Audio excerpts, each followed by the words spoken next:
vậy tụi nó mà hành đâu tụi nó nào họ cú nó mà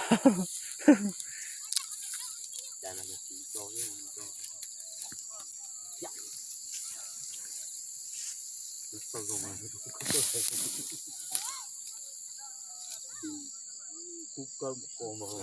giờ chỉ trôi làm trộn đời mà trong năng lực chỗ lỗi cha từ từ nó sai trả chỉ cắt được luôn đâu là lấy sai trả được cha thì ha nó tôi là nó bỏ trả lấy chỉ trả cho như này đó giờ cho mày giờ tụi nó hết rồi là tụi cũng có phải có hết rồi giờ rất kỹ tụi hết là tụi tí hết rồi giờ plua tụi nó tụi tí plua tụi này rồi tụi có bé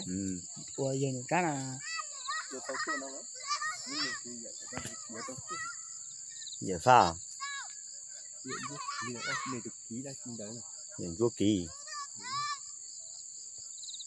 nhưng mà tôi nó cho đó nhìn tục khẩn lỏng không có chuyện trâu tuần nếu phút ta về nên là gì trả hơn rồi nhìn đời trả hơn thì không nhìn đó thì không nhìn đá nhìn đời trả